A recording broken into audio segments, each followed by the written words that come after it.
This happened about 7 years ago. Ironically, on Halloween night. It was pretty late, close to midnight, so all the kids in the neighborhood had already gone home. Even our neighbors across the way had stopped playing their corny Halloween tape, you know, the ones with the creaking door sounds and which cackling. It was just me and my cousin Q sitting in the living room. Now my other cousin, who was about 4 years old, had left her doll laying on the floor, face down. It was one of those baby live dolls, or something like that, the ones with the moving eyelids. Q had issues with that doll the moment it was bought. She hated it and said it was creepy. In fact, she often threw it down the basement stairs. I had no problems with it, and so it stayed on the floor so my little cousin could pick it up in the morning. It was very quiet for about half an hour until I heard a loud, rasping, shuffling noise that seemed to be coming from outside. It sounded like an older man right outside our window. I turned to Q, who looked back at me. "Did you hear that? It's probably the neighbor's tape again," she said. She went back to typing on her computer. It was silent for another minute before we heard the rasping noise again, louder this time. It sounded like the man was trying to say something. I got up from the couch and peeked out the window. Absolutely no one out there, not even in the street. Our neighbor's house was dark. It was as still as any night in our quiet neighborhood. "There's no one out there," I said, looking back to Q. She didn't say anything. I was kind of getting freaked out. Another minute passed, and this time there was whispering, but loud whispering. I remember it sounded like a kid and a woman. Q finally looked up from her computer. It said, "Do?" She said, "Of course." She thought it was. She was very superstitious. I gave her a skeptic look. "Let me say this, I don't believe in the paranormal." I leant down and picked up the doll. It was fine. Her eyes were closed. I forgot to say that it had a voice box thing in it, but it didn't have any batteries. I put it back down. "No, it's not, just leave it alone," I told her. It was silent again. I went back to my seat on the couch. The rasping started again, and I heard the man say something garbled, followed by wheezing. I jumped up from the couch. I was going to see if it was coming from the backyard. Just as I started walking, I noticed that the doll had moved a little. I picked it up again and turned it over. Its eyes were open, and it was heavier than before. I dropped it, and Q threw it down the basement again. I still have no idea what to think. Q denies it ever happened, and my little cousin never asked about her doll after that. I saw the doll only one time after that, on the top basement step, laying on its side. This time I pushed it down the steps.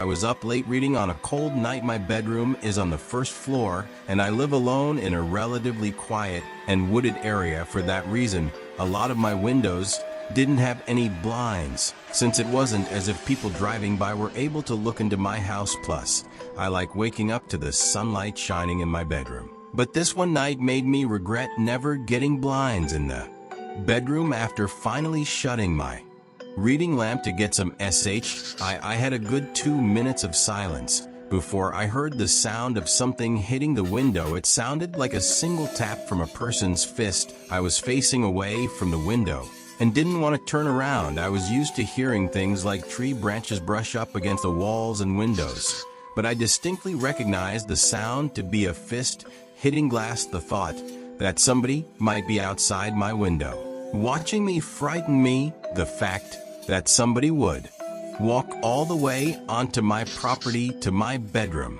window. I tried to accept that maybe it was just a tree branch, but a second and single knock at the window confirms my fear. It was a fist hitting the glass, and somebody was outside my window. I figured that if I just ignored it, they would go away. Maybe it was just some punk trying to mess with me. If they thought I was sleeping, they would get bored. Another knock at the window came, and I desperately tried to just stay still and show no reactions. But when the fourth knock came routinely, I decided enough was enough. I should confront this jerk. Like a real man, I turned to the window and just barely caught a glimpse of a black shadow quickly moving under the window. For some reason, actually seeing something at the window killed any courage I had, and I ran to the kitchen phone and called the police. They said they would have an officer over in 10 minutes. When I hung up, I saw something in the corner of my eye. I turned my head and saw somebody standing outside my kitchen window, surely looking at me. Only for a second though, because as soon As I noticed, he took off. Somebody was watching me through all the windows. Then I received a disturbing phone call. It was my neighbor, who also happens to be my best friend. He happened to notice through his window that 3 people dressed in black walked onto my property earlier, one of them with a sharp, shiny object in his hand. This only made me panic even more. I ran upstairs, where I knew I couldn't be watched, and hid in the bathroom. I heard constant single knocks at the front door. Downstairs, no way it was the police. I just prayed they would get there in time, and thankfully moments after the knocking stopped, I heard heavy banging at the front door, followed by someone screaming police. It turned out to be the cops. But whoever the 3 men were already gotten into the woods. It might have been more than 3. I don't even know. All I know is they were never caught, and that I went out to get blinds the same week. My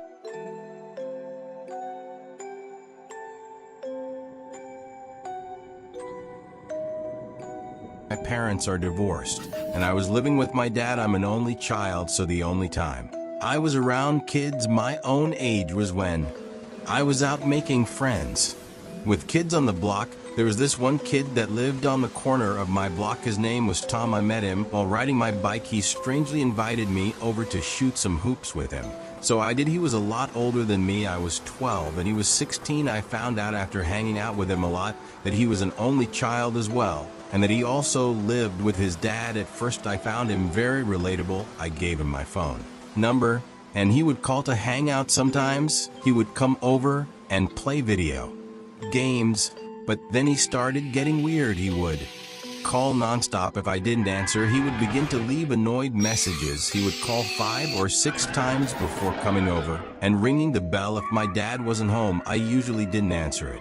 But when he was home, he would force me to hang out with Tom, even though I told him he was creepy. I biked with Tom back down to his house while pretending to listen to him babble on about stupid underscore. This kid would never shut up. I needed to find a way to get him to stop looking for me. Then, for the first time he invited me into his house, I really didn't want to go in, but it didn't seem I had a choice. The second I walked into the door, the foul, disgusting odor of his house filled my lungs. Clothes were tossed all over the floor, broken glass in one corner of the room, and what looks like coffee stains on the wall. It was the most disgusting place I'd ever seen. And then a huge, shady-looking man walked out from another room. He looked at me with a very intimidating look. I felt myself backing up away from him until Tom introduced him as his father. The man just gave me a big grunt and stomped off into another room. It was official. This kid was a underscore creep. I needed to get away from him for good. I decided I didn't even want to be in that house anymore and just made up some excuse to go. I think that I said that I forgot I had a doctor's appointment, and at that moment his smile slowly faded as an unhappy, if not extremely angry expression crossed his face. He didn't even give me any response. He just looked at me with this unnerving stare. I left in a hurry and ran back down the block to my house. The door was locked. Surprisingly, I unlocked it with the key my dad made me carry and found that he wasn't home. I really wanted him to be home, and then I found a little sticky note on the fridge saying he was called into work for a possible storm emergency. So that night before going to sleep, I checked my email for a response from somebody on eBay. But instead I had about 5 new emails, all titled in capital letters, and they were all sent from an email named TomTom20 AOL. It was him. I never gave him my email and still have no idea how we got it. One of the emails was titled "You Made a Mistake," another was titled "I Know Where You Live," and the rest were filled with profanity and threats. I was only 12 and was extremely intimidated by this, so I was ready to call my dad. But as soon as I was heading to the kitchen phone, I heard the sound of rustling bushes outside. I opened the blinds of the window that was facing the bushes and was greeted by the face of a huge man, who I instantly recognized as Tom's dad. I called the police, but by the time they arrived, he was already gone. When my dad came home early because of the situation, we went on to get a restraining order as soon as possible. Tom and his dad moved out about a month after.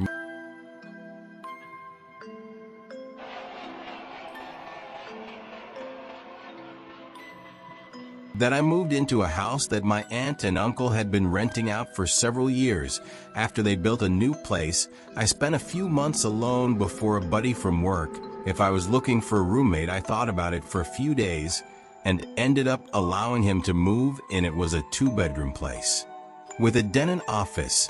In the garage, he decided he wanted his own space as the bedrooms were right next to each other. So he moved his stuff into the office in the garage, and I have to admit it was a pretty cool setup. He had the only problem: he didn't have a bathroom or kitchen out there. So he would use the kitchen and toilet in the house. We worked different schedules, so I would often leave the house unlocked for him. One night, I went to my girlfriend's house for dinner. After I got back, I decided to grab a 6-pack of beer I had bought the previous night. When I opened the fridge, my beer was gone. I assumed it was my roommate and went into a blind rage. I stormed out into the garage and slammed his bedroom door open. He was sleeping and rolled over. I screamed at him, asking why he drank my beer without asking. He said he didn't touch my beer and rubbed the sleep out of his eyes. Having lived with him for a while, I was pretty good at judging when he was lying. I felt he was telling the truth. My heart sank as I came to the realization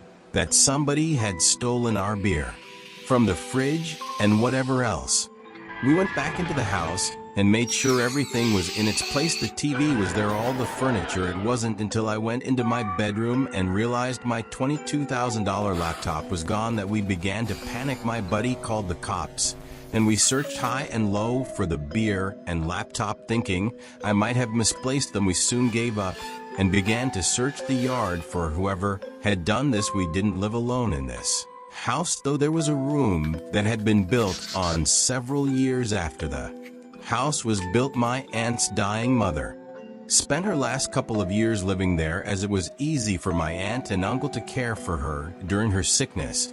When she died, they began to rent the room out to a strange woman before eventually moving out themselves and renting the rest of the house out. The woman remained there until we moved in, and my aunt and uncle had their concerns with her. They believed she was a drug addict, which became evident to us. During our stay there, she behaved erratically, and we would hear strange noises from her end of the house all hours of the night. Her brother moved in several months after we did, which was strange because her place was a 1-bedroom suite. We figured he just slept on the couch or something. He was even weirder than her, though. He wouldn't acknowledge me when I pulled up into the driveway.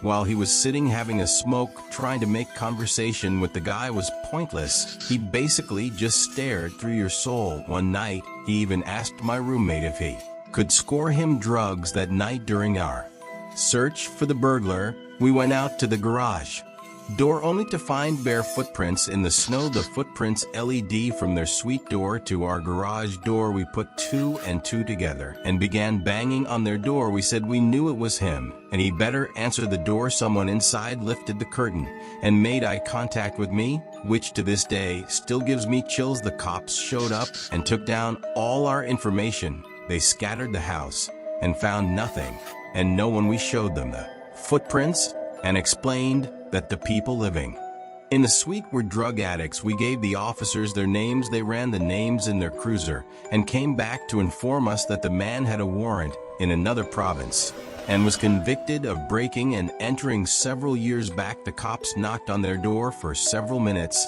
and identified themselves as police officers. To no avail. They informed us that because the warrant was from out of province and technically the man hadn't committed a crime, there was nothing they could do about it. The cops left and it was 1 a.m. so my roommate and I went to bed. The door that connects the 2 weirdo suite in my part of the house can only be locked from their side of the door. I completely forgot about this before falling asleep. During the night, I heard footsteps outside my door and a few loud bangs. My doorknob began to shake violently. I was barely awake and brushed it off as my roommate. Luckily, I always lock my bedroom door at night. The next morning, I asked my roommate what was so important at 3 a.m. that he would need to try and get in my room. He told me he slept through the night and hadn't even got up to go to the bathroom. My heart sank. I told him what had happened during the night. I have never been more glad that I locked my door at night due to some silly childhood fear that I've held on to into adulthood to this day. I wonder what would have happened if I left my bedroom door open and that man got into my room. Needless to say, me and my buddy moved out of that place a few weeks later. It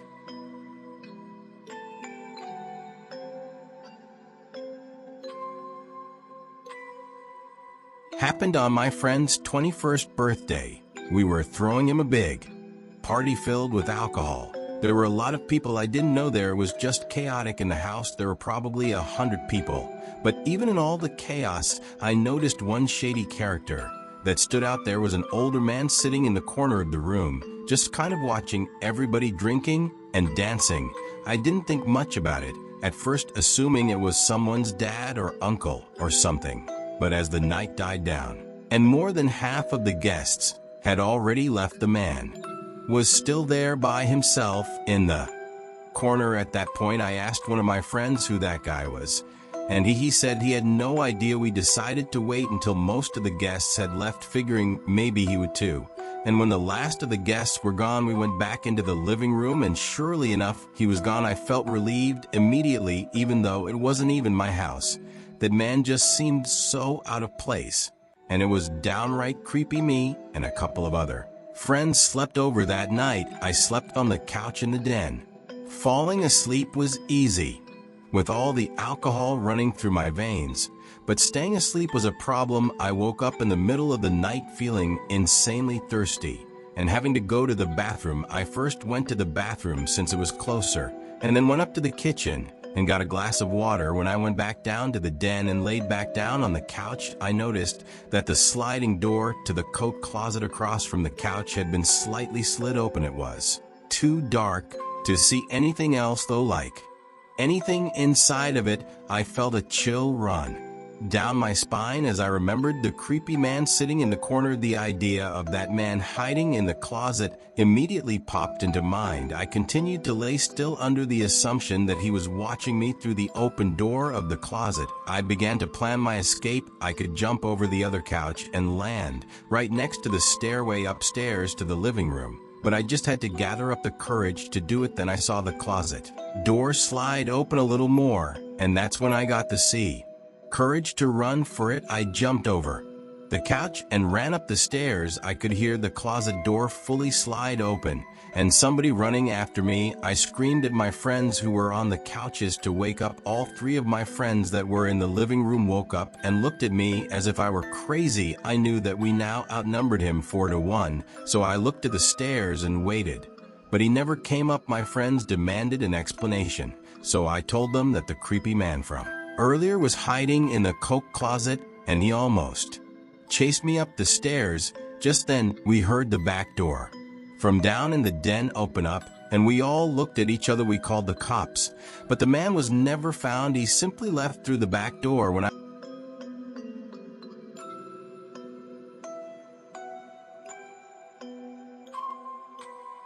was going to college in North Carolina, I started working at a local TJ Maxx store for some extra cash. Since I was in class during the day, I usually worked the later shifts. One night, I was walking to my car. I think it was about 11 or 11:30. As a safety protocol, all the employees left together, and the security guard would watch from the sidewalk to make sure we all got to our cars all right. I was approaching my car when I heard a car pull up behind me. I turned around, and there was a woman with her teenage daughter in the passenger seat. She rolled the window down and started giving me a story about how they just came into town to visit family, and that they're out of gas and have no money, and then asked if they could borrow a few dollars. I told them the truth, which was that I had no cash on me. I never carry cash. So she just looked at me and asked very hurriedly if I would get into the car with them, go to the gas station, and buy them about $10 worth of gas. I mean, obviously, I said no, and she asked a few more times. It wasn't until I had said no that I noticed the daughter in the passenger seat had been staring at me the whole time, and she was licking her lips and wringing her fingers. At that point, I bolted back to the store where the security guard was, because they had pulled up behind my car, so I would have been stuck there. I told him what had happened. He started walking to their car, and they sped away.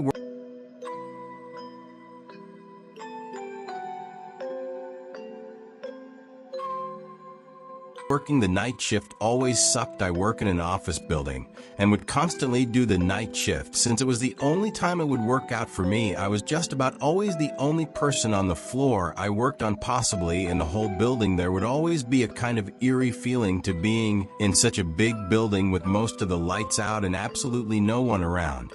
But on the upside, it was peaceful and less stressful, and I was able to get a lot of work done. There was this one night, though it was a Friday night, around 2 o'clock in the morning, I was typing away on my keyboard when I heard a noise from outside my cubicle. It sounded like just a random crack from the walls or something. It's unusual in this building, but I didn't get too concerned about it. I resumed typing away and was once again interrupted by a sound, this time the sound of a computer starting up. He caught me off guard. I was sure nobody else was working the night shift. I stood up on my chair to get a view over the cubicle walls. The glare of a computer screen in the dark was visible in a cubicle on the opposite side of the room. Then I did something stupid, something I regret. I asked if there was anybody there in a yell, hoping to get an answer from a fellow employee. Instead, I saw the glaring light of the computer monitor across the room turn off, and there was once again nothing but darkness on that side of the room. I started getting nervous. I turned off the lamp and computer screen so that I wouldn't give away my position to whoever that was. I crouched down and tipped out across to a nearby cubicle. There was just utter silence. I sat waiting for something to happen for God knows how long, but I eventually decided the coast was clear. I tiptoed down past all the cubicles until I reached the opening near the exit door to the stairs and elevators. And that's when I realized that my fearful suspicion was true. There was a man crouched down behind a plant in the corner of the room, dressed in all black. I felt my heart sink as I noticed him, but it didn't seem like he knew that I noticed him. I turned back to the stairway door. There was no way I was going to wait for the elevator and take a chance. I casually opened the door and closed it behind me, proceeding to walk down the stairs. After making it down about 2 flights of stairs, I heard the door above me push open aggressively, followed by manic, echoing footsteps coming fast down the stairs. I raced down the stairs, running as fast as I could, all while the footsteps above me were getting louder. I finally made it to the first floor, raced through the lobby and out the front door.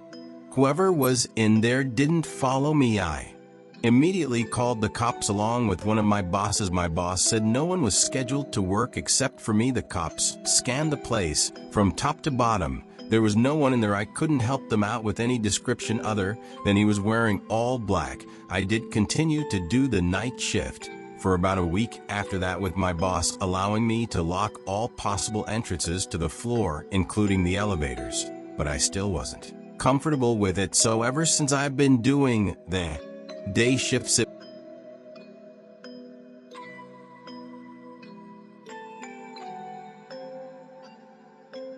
was 4 a.m. on the Saturday night. I woke up to my stomach rumbling, and nothing is worse than trying to sleep on an empty stomach. So I got out of bed and made my way to the kitchen to make a sandwich. But immediately I noticed that the cabinet was open. I'm always super obsessive over closing everything I open, so I couldn't believe that I had done that. I found it more odd than most people would. That's just how I am. Most people would shut the cabinet and forget about it, but I went as far as investigating around the house for any unwanted guests. There was nobody in any of the closets. I checked, but when I went down to the den, the back door was wide open. I was certain now that someone had been in my house. I somehow had the balls to step outside and turn on the patio light, and there was somebody sitting in one of the patio chairs. He looked at me with a blank expression and got up slowly. He looked filthy, almost homeless. His hair was down to his shoulders. He started walking closer to me. I couldn't tell what his intentions were, and I kind of just stood there, almost taking him as harmless. but he suddenly lunged at me and I barely had time to shut the door and lock it. We stared each other down for 10 seconds through the glass until I finally realized I should be taking that time to call the cops. I ran to the kitchen to get the phone, and as I was dialing, I noticed when I got back that he was already gone. I still called the cops, but nothing was ever found of the man.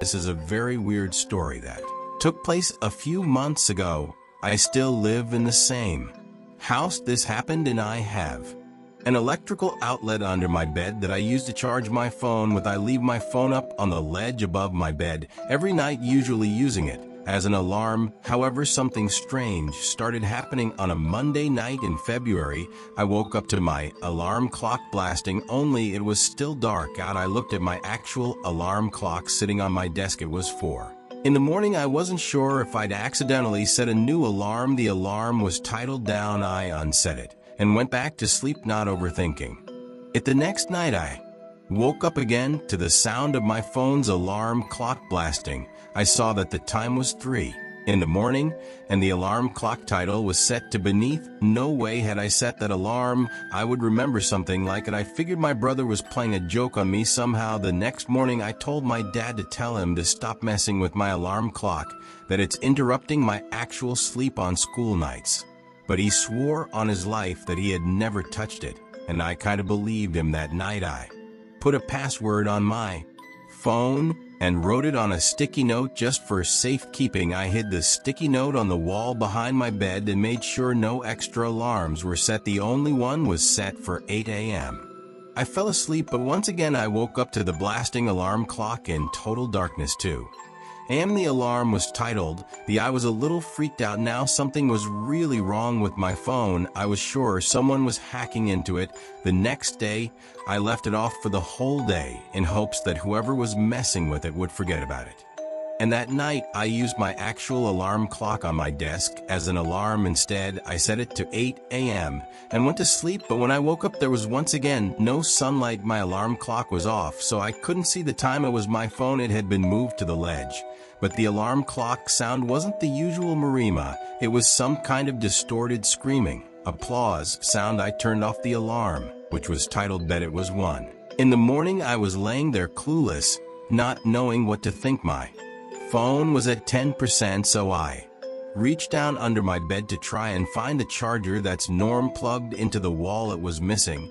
And then at the worst possible time, I realized exactly what it all meant. The 4 alarm titles formed a sentence down beneath the bed. I tried to pull my arm away, but it was too late. I felt a hand grabbed my arm and squeezed tight. I screamed as loud as I could, loud enough for all the neighbors to hear. I heard my parents' bedroom door open and footsteps running over to my room. My door opened and my dad barged in with a baseball, but he saw that I was being pulled down to the edge of my bed. My dad reached under my bed and grabbed a hold of the man hiding under. He knocked him out with the bat and called the cops. The man clearly didn't plan that out, as he basically trapped himself under my bed. Police told us that he was a registered sex offender who had been arrested 10 times. He's extremely messed up in the head and clearly gains pleasure for messing with and scaring his victims. It scares me the most that he was in our house and under my bed for 4 days. The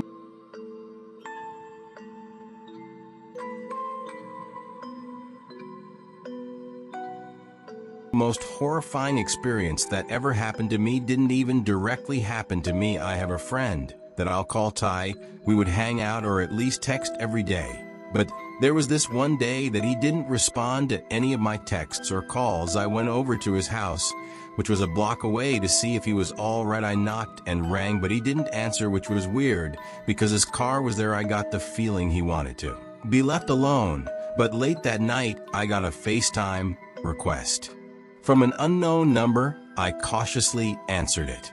With the camera aimed away from my face, a face popped up on the screen, and it was Ty. I felt so relieved and showed my face. When I got a little better look at his face, I noticed he looked different, like a lot more tired, and I don't know, paranoid, I guess.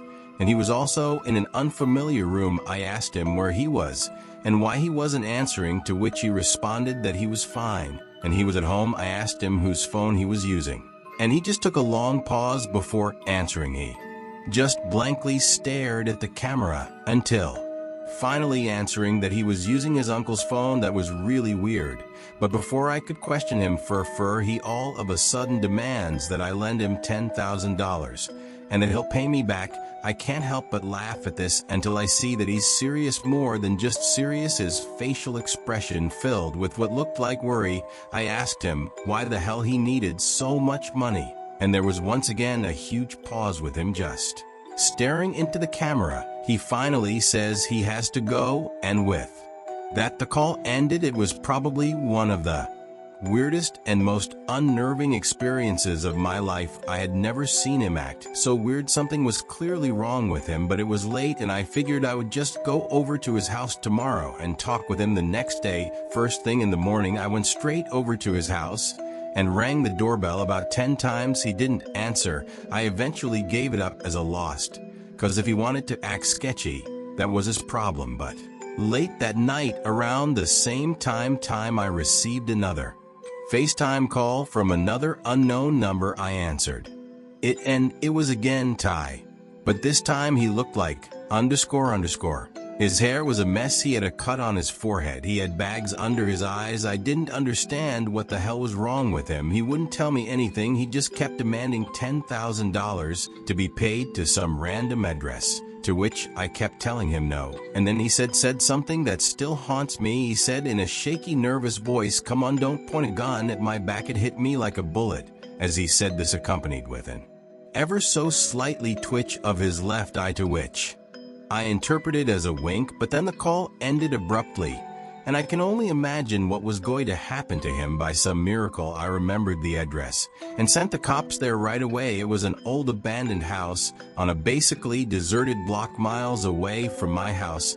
They found Ty in the basement, beaten senseless and barely alive, but they got to him just in time. The sicko that did this to him was already long gone. Ty doesn't like to talk about it, but the most he told me was that he was walking home before everything went